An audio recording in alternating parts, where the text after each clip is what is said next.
అదేంటి మాస్టారు? ఇలా ఉండి చెప్తేనే స్పష్టంగా చెవికి సూటిగా గుండెకి తాగుతుంది. ఏం చెప్పాలని వచ్చినారు?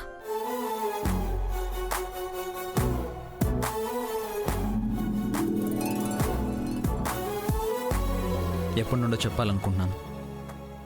చిన్న మాట అయినా పెద్ద బరువు భూమి.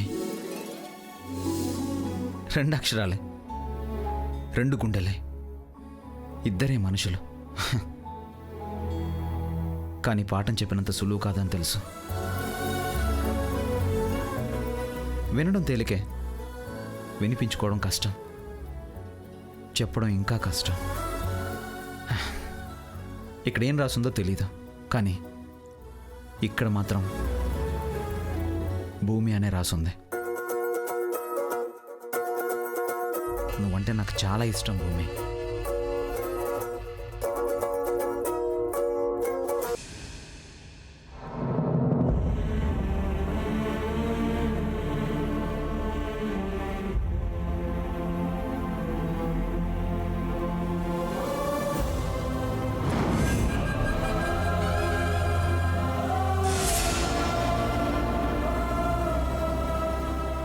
ఐ లవ్ యూ అంటే నీకు అర్థమవుతుందో లేదో అని నా మనసులో మాట ఇలా చెప్పాను భూమి.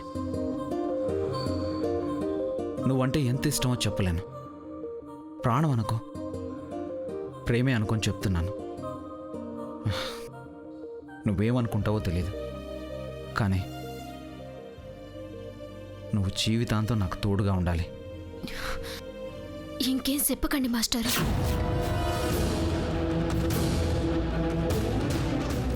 ఎందుకు భూమి? నేనంటే నీకు ఇష్టం లేదా? ఇట్టాల కన్నా మీకున్న కట్టాలని చూసుకోండి మాస్టారు. పెళ్ళంటే 100 ఏళ్ల పంట. వానొచ్చిందని పండిద్దాననుకోనీకి నన్ను పొలం భూమిని కాదు మాస్టారు, పాడేరు భూమిని. పలక మీద రాయిస్తారు, పుస్తకాల్లో రాయిస్తారు. మీరు చదువు చెప్పేటోళ్ళైనా నుదుటి మీద రాయలేరు, రాయించలేరు. దేవుడు ఏం రాసుంటే, ఎవరిని రాసుంటే వాళ్ళే మా జీవితాల్లోకి వస్తారు మాస్టారు. నేను నందికాని పెళ్లి చేసుకుంటాను అనుకున్నావు భూమి. బంధుత్వాన్ని దేవుడు కలపగలడేమో కానీ బంధాల్ని మాత్రం మనుషులే కలుపుకోవాలి. వద్దు మాస్టారు, మీరంటే గొప్పోళ్ళు. గొప్పింటి సంబంధమే చూసుకోండి. 4 రోజుల్లో నిశ్చితార్థం పెట్టుకొని నా కాడకొచ్చి నువ్వంటే పానం అంటే నమ్మాలో నవ్వాలో అర్థం కావడం లేదు. చదువుకోనికి వచ్చిన దాన్ని మీరెట్టే పరీక్షలో పాస్ కాలేను. ఓకే అండి మాస్టారు.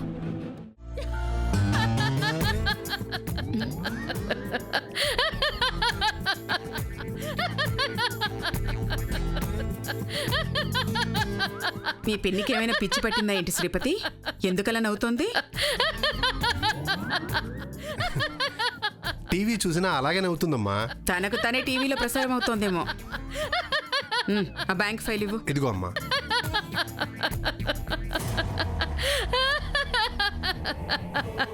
ఏమైందత్త? నువ్వు నవ్వుతుంటే వీధంతా వినిపిస్తోంది. ఏడుపు వినిపిస్తే కంగారు పడాలి గాని నవ్వితే ప్రాబ్లమే ఉందే.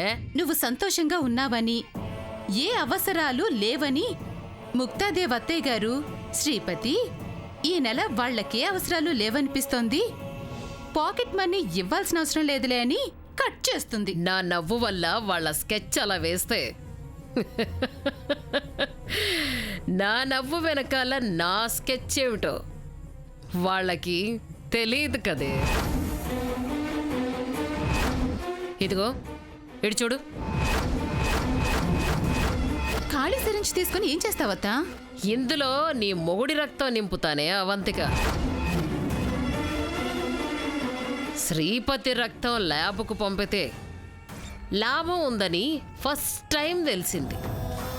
భూమికి మీ ఆయనకి ఎటువంటి రక్త సంబంధము లేదని తేల్చి పారేయాలి. రక్తం తీస్తాం రండి అంటే వస్తాడా? అలా ఎందుకంటావే? ముక్తాదేవక్క కొంగు పట్టుకొని అమ్మా అమ్మా అని తిరిగే ఆ సూటు బాలకృష్ణుణ్ణి బుజ్జగించాక అదను చూసి సూది గుచ్చి తుమ్మెద పుష్పమకరందాన్ని జుర్రుకునేంత అందంగా రక్తాన్ని బయటకు లాగాలి. అత్తయ్యకి తెలిసిందంటే మన రక్తాన్ని స్ట్రాతో తీస్తుంది, జాగ్రత్త. పబ్లిసిటీ చేయడానికి ఇందులో ఏముందే? చీమ చిటుక్కుమన్నట్టు గుచ్చేస్తాం. 2 మిల్లీలీటర్ల రక్తం అంటే ఎంత చెప్పు? పులి నాలుక చివర అంచున అంటిన నెత్తుటి చుక్కలు ఎంతో, నేను తీసేది కూడా అంతే. లెక్కల్లో మునిగి తేలుతున్నారు. కష్ట నష్టాలు, లాభ నష్టాలు లెక్క పెడుతున్నప్పుడు ధ్యాసంతా అకౌంట్స్ మీదే ఉంటుంది. రాత ఇప్పుడే గుచ్చి రక్తం తీద్దాం. నువ్వు కూడా పోయిన జన్మలో రాక్షసివై ఉంటావే అవంతిక. లేకపోతే రక్తం గుంజాలి అంటే ఎంత శ్రద్ధ మమకారాలు చూపించవు. మళ్ళీ ఆయన బ్యాంకుకి వెళ్తే కష్టం అత్తా. పద. సరే, సూది దాచుకుంటున్నాను. నా సూది నాకే గుచ్చుకుందంటే కేక పెట్టాల్సి వస్తుంది. జాగ్రత్త. లేదులే అత్తా, నేనున్నాను కదా. నీకంత తెలివితేటలు లేవనేదే నా భయం. ఇదిగో పో, నా 2 చక్రాల రథం తీసుకురా.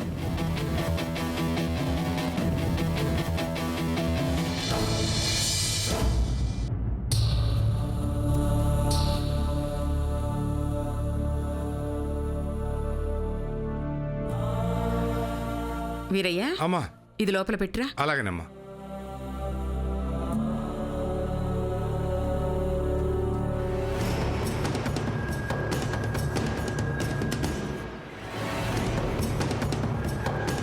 చాలా సంతోషంగా ఉన్నట్టున్నారు. క్యాలెండర్లో రోజులు తగ్గుతున్నాయనా? ఆ, రోజులు తగ్గితే ఆయుష్ కూడా తగ్గుతుందక్కో.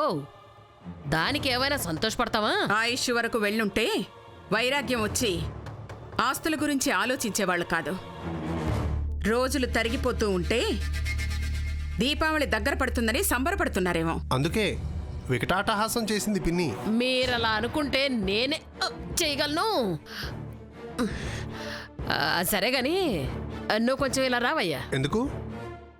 మీ ఆవిడేదో నీతో మాట్లాడాలట. శ్రీపతి భార్య ఏం మాట్లాడటం లేదు, నువ్వు మాట్లాడుతున్నావేంటి శేషమ్మా? అది ఏదో సీక్రెట్ మాట్లాడాలటక్క. ఆ ముక్క చెబుదామనే ఇక్కడికి వచ్చింది. ఇలా శిలా విగ్రహంలా నిలబడితే నేను చెప్తున్నా. గుసగుసల్నే రహస్యాలనుకునే అల్పజీవులు మీరు. సర్లే శ్రీపతి, వెళ్ళు. మీ ఆవిడేదో చెప్తుందట. నువ్వు అకౌంట్స్ ఫైల్ చూస్తున్నావు కదమ్మా, ఆ ముక్క వీళ్ళకి తెలిసుంటుంది. రాతకోతల్లో వాళ్ళకు తగ్గ మిగులు బడ్జెట్ ఏమన్నా వస్తుందేమోనని పాపం అడగాలనుకుంటుంది. నేనెప్పుడు డబ్బుల గురించి ఆలోచిస్తున్నట్టు చెప్తారేంటి? ముందు మీరు రండి చెప్తాను. రహస్యమైతే 4 గోడల మధ్య మాట్లాడుకుంటారు, నలుగురు మధ్య కాదు. నువ్వున్నప్పుడే మాట్లాడుకోవడం మంచిదమ్మా, లేకపోతే రహస్యం పేరుతో నన్ను చిత్రవత చేస్తారు. హరి ఓం తత్సత్. ఎందుకయ్యా స్వామి అభాండాలేస్తావు? తల్లి చాటు బిడ్డవంటే ఒప్పుకుంటావు గాని తల్లి దగ్గర మాపై ఆరోపణలు చేస్తే భరించలేమయ్యా శ్రీపతి. అదిగో నువ్వు మమ్మల్ని అలా అన్నందుకు మా బావగారు కూడా కోపంగా చూస్తున్నారు, చూసావా? మీ పెద్ద మనవరాలు ఇంటికొచ్చి లచ్చిందేవిలా ఇల్లంతా తిరిగే రోజు చాలా దగ్గరలోనే ఉంది తల్లి. నందికమ్మ వాడే చెప్పులు, టీ కప్పులు, గాజులు, బట్టలు, పెన్నులు, పేపర్లు అన్నీ అట్టుకురండి. అన్నీ ఉన్నాయి. పాప ఫోన్ లేదే తల్లి. రాహుకాలం వచ్చి ఎక్కిరిత్తాదే తల్లి. అప్పుడు యమగండం వచ్చినాదంటే దోష పరిహారం చేయడం కష్టం.